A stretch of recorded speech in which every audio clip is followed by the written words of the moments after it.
Selamat pagi, salve, salam sejahtera untuk kita semua. Yang terhormat Bapak Ibu Penguji UKIN PPG Transformatif Batch 3 tahun 2025 LPTK Santo Yakobus Merauke.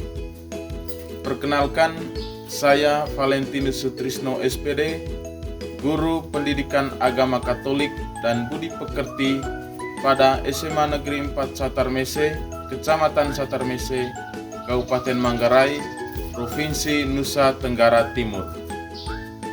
Sebagai mahasiswa PPG Transformatif Batch 3 tahun 2025 LPTK Santo Yakobus Merauke, pada hari ini Sabtu 11 Oktober 2025, saya akan melakukan video praktik pembelajaran di kelas 11 dengan materi pokok sifat gereja yang satu.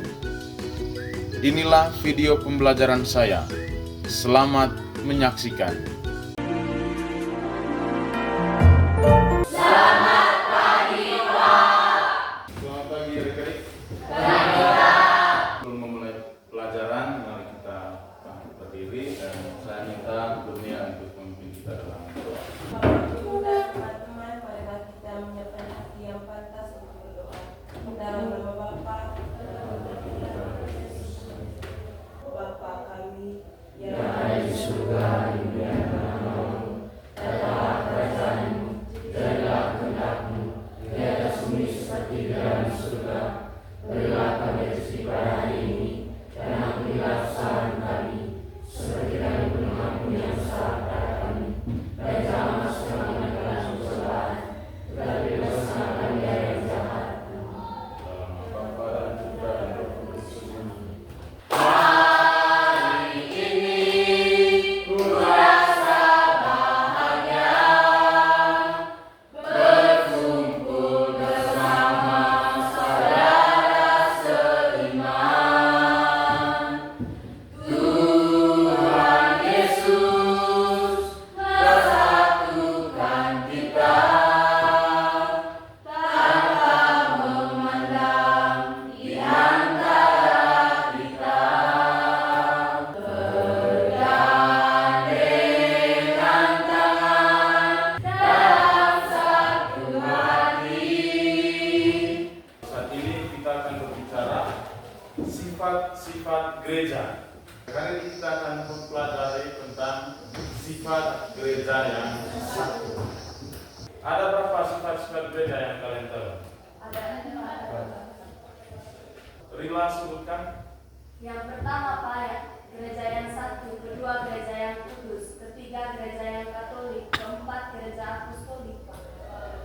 Baik, terima kasih. Kita untuk kita. Kesatuan dalam mendukung gereja itu dalam hal apa sih? Terwujud dalam hal apa? Angkat tangan yang mau jawab. Yang pertama Pak, saling menghargai satu sama lain Pak. Saling menghargai satu sama lain. Yang lain? Ya?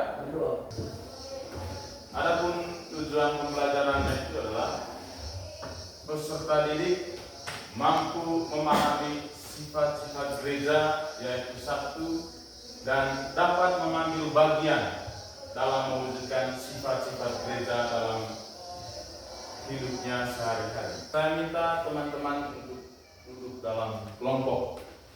Saya akan membagikan lembar kerja peserta didik. Kalian baca dan kerjakan soal-soal yang ada.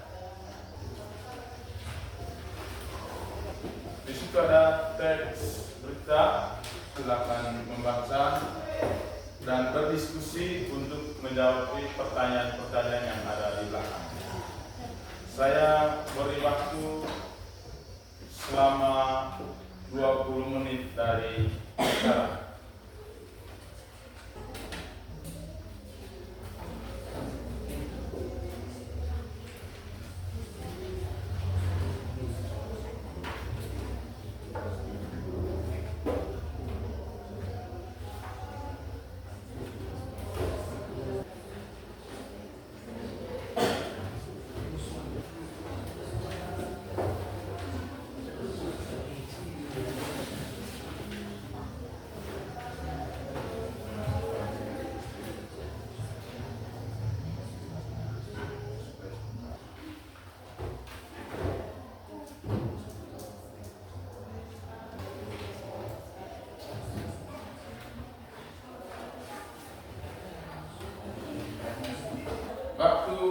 sudah habis 20 menit. Yang saya sampaikan tadi 20 menit.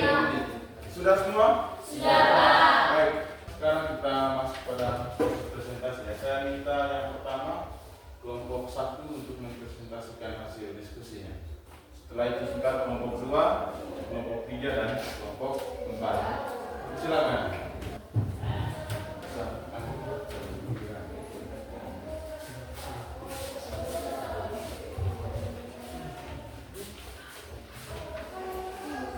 Yang lain silakan mendengar dengan baik bagaimana hasil diskusi mereka. Semua lepas dulu berpoin mendengar apa yang mereka sampaikan. Selamat pagi Bapak Guru dan teman-teman. Pagi. Hari ini kami akan mempresentasikan hasil kerja kelompok kami. Waktu selanjutnya saya berikan kepada teman saya mempresentasikan. Siapa yang memprakarsai BYD? BYD diprakarsai oleh Santo Paulus Yohanes Paulus II. Beliau yang berasal dari Polandia dengan nama asli Karol Wojtyła melihat kesuksesan pemuda pada tahun 1984 dan 1985, lalu memulai BYD secara resmi pada Desember 1985. Soal nomor 2. Apa tujuan Hari Kaum Muda Sedunia? Tujuan BYD adalah untuk mempersatukan kaum muda Katolik dari seluruh dunia agar mereka bisa memperdalam iman, berbagai pengalaman rohani, dan merayakan kasih Tuhan bersama Bapak Suci. Apa yang dilakukan selama pertemuan kaum muda sedunia? Selama WDD, peserta melakukan berbagai kegiatan seperti mengunjungi negara tuan rumah, melayani pelayanan masyarakat, mengunjungi keuskupan, mengikuti seminar dan katekese, dan merayakan misa kepausan bersama paus yang jadi puncak acara. Pertanyaan nomor 4. Apa pesan Paus Fransiskus untuk kaum muda sedunia? Paus Fransiskus bahwa kaum muda adalah masa kini Allah, bukan hanya masa depan. Beliau mengajak mereka untuk hidup dengan gairah cinta dan tidak menunda misa mereka. Pertanyaan kelima. Apa makna sifat kesatuan gereja dalam pertemuan kaum muda sedunia itu? Sifat kesatuan gereja dalam BYD terlihat dari kebersamaan ribuan pemuda Katolik dari berbagai negara, budaya, dan latar belakang berkumpul untuk merayakan iman. Mereka bersatu dalam doa, misa, dan semangat kasih menunjukkan bahwa gereja adalah satu keluarga universal di bawah bimbingan Bapa Suci. Kesatuan ini menguatkan iman mereka. Sudah. Baik, terima kasih untuk kelompok 1. Mari kita beri tepuk tangan. Baik, silakan kembali ke tempat duduk. Selanjutnya kita beri kesempatan kepada kelompok 2 untuk presentasikan hasil diskusinya. Silakan maju ke depan. Selamat pagi Bapak Guru dan teman-teman. Pagi. Baik, terima kasih waktu dan kesempatan yang diberikan oleh kita semua kepada kelompok kami. Pada kesempatan ini kami dari kelompok 2 ingin mempresentasi terkait dengan pertemuan artikel OMK sedunia. Saya memberikan waktu dan kesempatan kepada teman saya. Soal nomor 1. Siapa yang memprakarsai BYD? BYD diprakarsai oleh Paus Yohanes Paulus II pada tahun 1985 setelah melihat antusiasme pemuda di Roma tahun 1984 dan 1985. Soal nomor 2.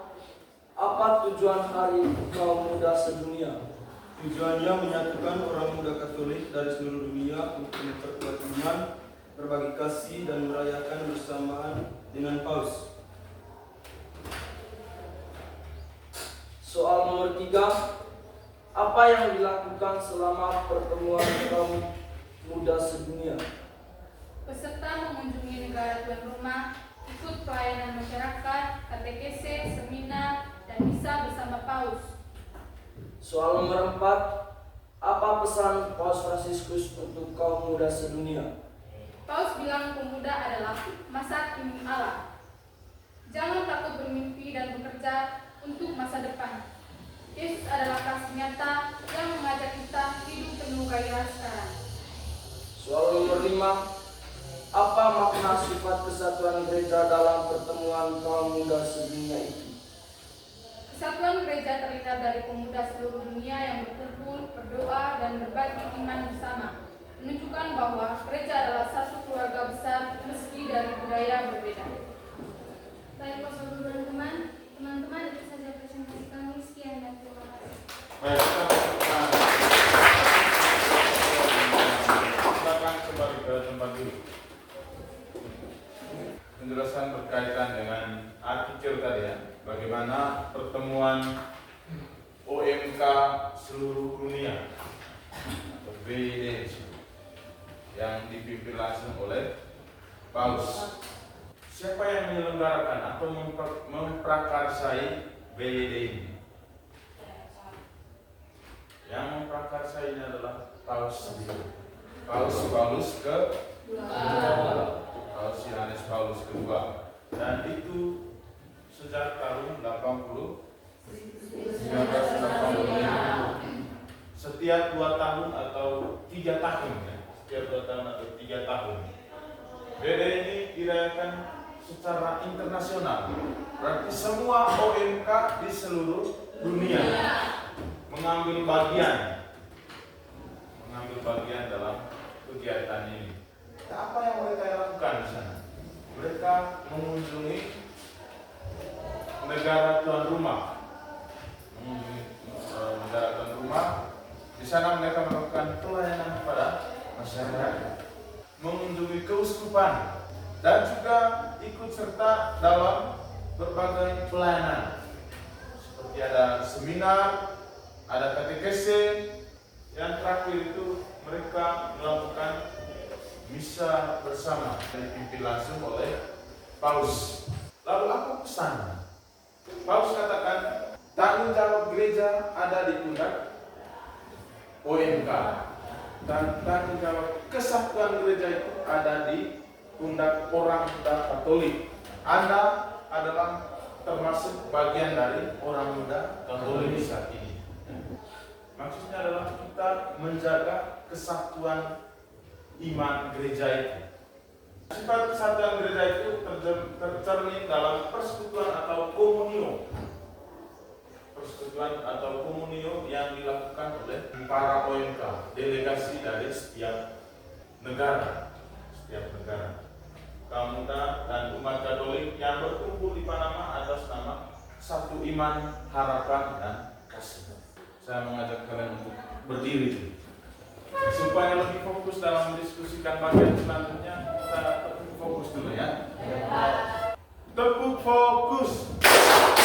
Melihat, mendengar, fokus. Selanjutnya kita akan mendalami kitab suci 1 Petrus bab 2 ayat 5 sampai 10. Sudah lihat teksnya? Baik, di sini sebentar ada pertanyaan ya.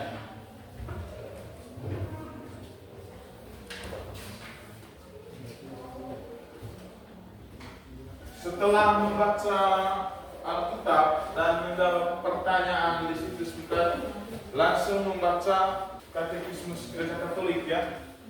Katekismus Gereja Katolik. Di belakang ada pertanyaan-pertanyaan. Berarti ada 2 bagian yang kita diskusikan dalam hal ini. Teks kitab suci, ajaran Gereja Katolik, Katekismus Gereja Katolik.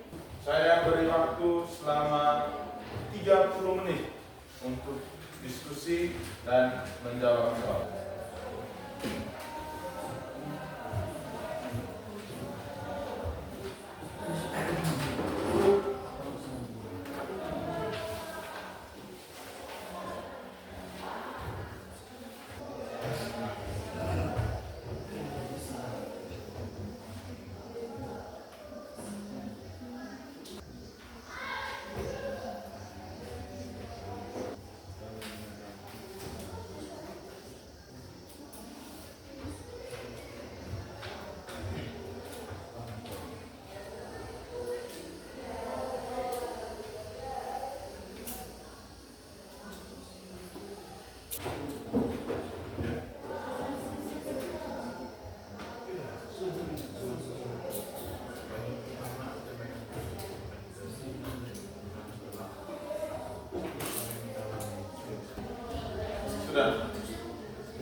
Selanjutnya kita beri kesempatan kepada kelompok 3 untuk mempresentasikan hasil diskusi mereka terkait teks kitab suci dan juga ajaran gereja Katekismus Gereja Katolik. Para kelompok 3 saya silakan untuk maju.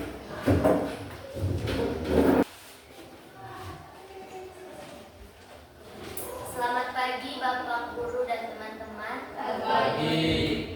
Pagi hari ini kami dari kelompok 3 akan mempresentasikan hasil diskusi kerja kelompok kami yang berkaitan tentang teks kitab suci 1 Petrus dan tentang pendalaman ajaran gereja. Pertanyaan dari teks kitab suci nomor 1, apa pesan teks kitab suci 1 Petrus bab 2 ayat 5 sampai 10? Pesan dari teks kitab suci tersebut, dalam kehidupan kita sebagai manusia perlu adanya kepercayaan dalam diri dan percaya pada siapa saja yang benar dan yang percaya, dan mempercayai gereja dengan ajarannya yang baik.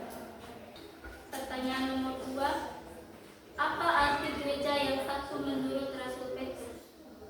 Arti gereja yang satu menurut Rasul Petrus adalah iman dan kepercayaan dari setiap hamba-hamba Allah yang percaya dengan ajarannya. Baik, kami akan menjawab pertanyaan tentang ajaran gereja Katolik. Pertanyaan nomor 1, makna kesatuan gereja menurut Katekismus Gereja Katolik. Jawabannya, kesatuan gereja artinya gereja itu satu karena berasal dari Allah Tritunggal, Bapa, Putra, Roh Kudus, didirikan oleh Yesus dan dipersatukan oleh Roh Kudus. Gereja menyatukan semua orang dari berbagai bangsa dan budaya dalam satu iman, meskipun ada keberagaman. Baik, pertanyaan kedua, ikatan apa saja dalam kesatuan gereja Katolik? Ikatan kesatuan gereja Katolik, ikatan yang bikin gereja tetap satu adalah: pertama, cinta yang jadi dasar utama; kedua, iman yang sama yang dibariskan tari parsi; ketiga, ibadat bersama terutama sakramen seperti Ekaristi; keempat, suksesi apostolik, yaitu para uskup yang melanjutkan tugas Petrus dan Rasul.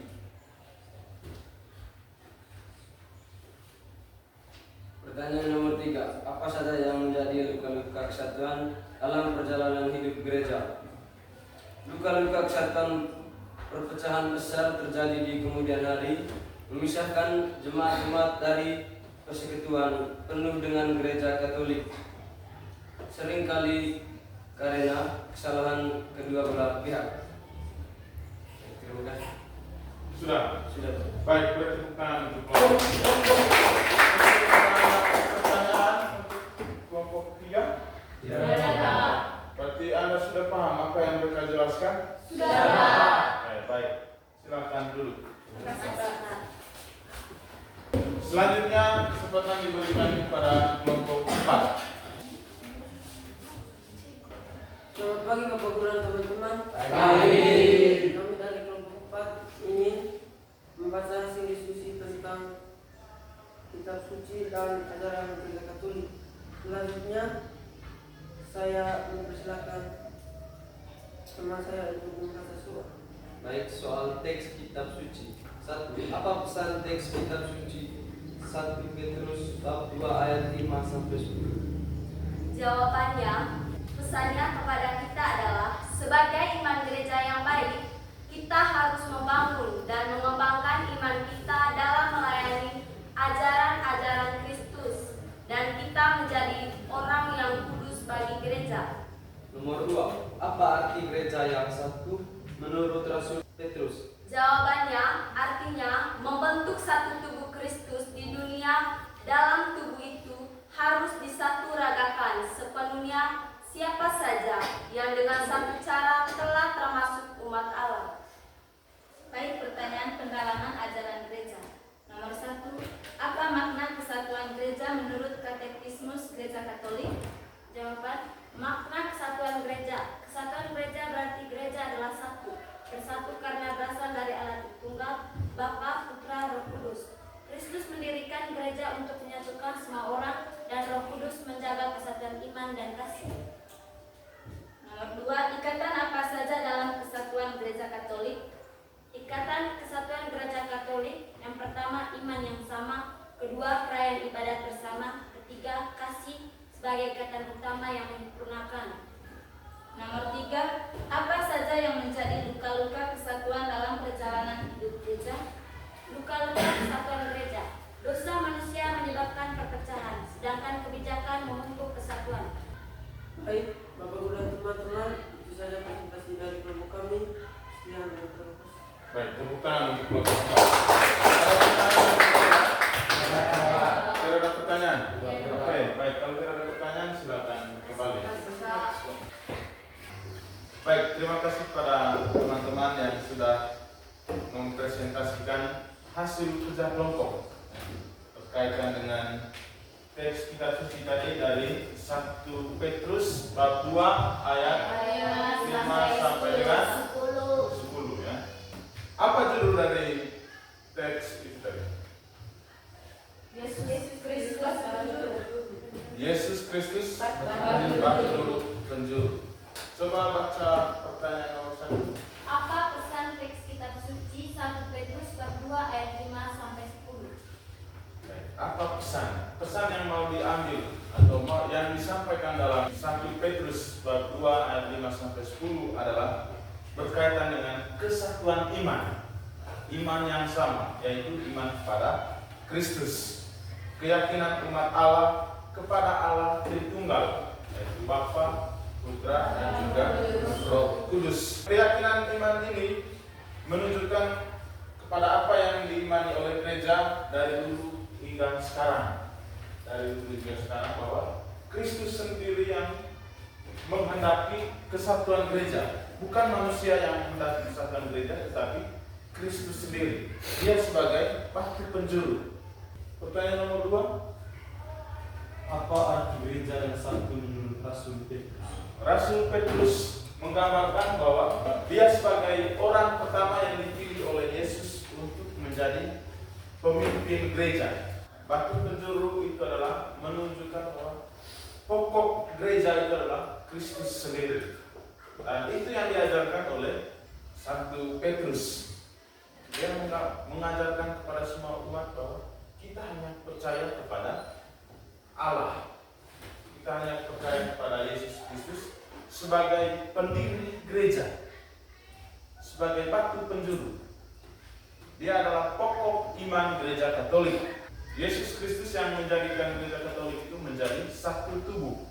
Kalau Yesus Kristus sebagai kepala dari gereja, kita adalah anggota tubuh Kristus. Bagaimana gereja itu satu ya? Gereja itu satu menurut asalnya. Pola dan prinsip terukur misteri itu adalah kesatuan Allah tunggal dalam 3 pribadi, yaitu Bapa, Putra, dan Roh Kudus. Itu adalah pokok iman. Gereja itu satu menurut pendirinya, sebab putranya sendiri yang menjelma telah mendamaikan semua orang dengan Allah. Gereja itu satu menurut jiwanya, Roh Kudus yang tinggal di hati umat beriman. Ikatan persekutuan yang tampak dalam pengakuan iman yang satu dan sama yang dibariskan oleh para rasul. Perayaan ibadat bersama. Ada pertanyaan? Sekarang kita masuk pada bagian akhir dari kegiatan pembelajaran kita hari ini. Saya meminta teman-teman untuk merefleksikan berkaitan dengan apa yang sudah kita pelajari hari ini ya. Soal yang pertama, apa yang telah kalian pelajari pada hari ini? Nomor 3, apa yang membuat hasil kerja kelompok hari ini bermakna? Silakan hening sejenak merefleksikan dalam diri pribadi. Sudah? Sudah, Pak. Siapa yang mau melaporkan? Oke, Gusti yang pertama. Silakan. Apa yang Anda telah pelajari pada hari ini? Kami telah mempelajari sifat-sifat gereja yang satu. Hal yang saya paham adalah bahwa gereja berasal dari Allah dan dipersatukan oleh putranya Yesus Kristus. Saya akan menjaga kesatuan gereja dengan rajin ikut perayaan Ekaristi pada setiap hari Minggu. Baik, tepuk tangan untuk Gusti. Siapa lagi yang mau sampaikan hasil tersebut? Nesi ya?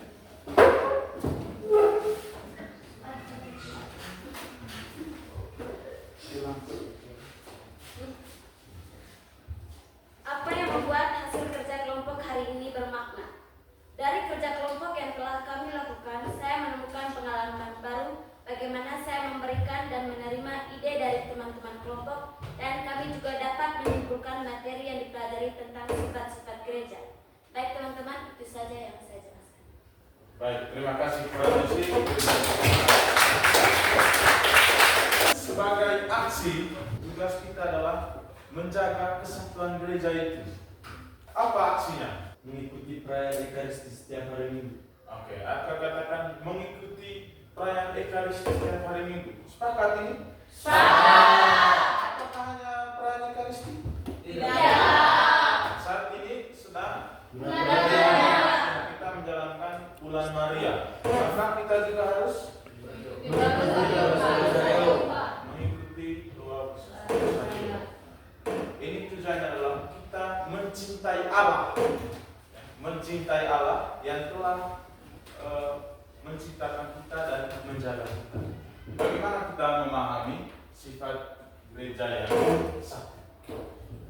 Alasan yang utama mengapa gereja disebut satu itu karena sumber dan teladannya adalah Allah sendiri.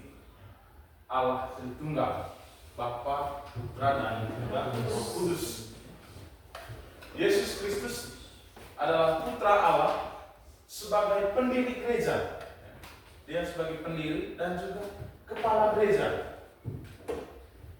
Dia menetapkan kesatuan semua umat manusia dalam satu tubuh. Yang kedua adalah kesatuan dalam sakramen. Kesatuan dalam sakramen. Umat gereja merayakan sakramen-sakramen yang sama, seperti sakramen baptis, sakramen Ekaristi, sakramen pengakuan, sakramen Ekaristi, sakramen Krisma, sakramen perkawinan, sakramen imamat. Lalu yang ketiga adalah kesatuan dalam kepemimpinan. Gereja dipimpin oleh hierarki yang satu dengan paus sebagai pemimpin tertinggi serta diikuti oleh para uskup. Sebelum kita menutupi kegiatan dengan doa, kita bernyanyi. Marilah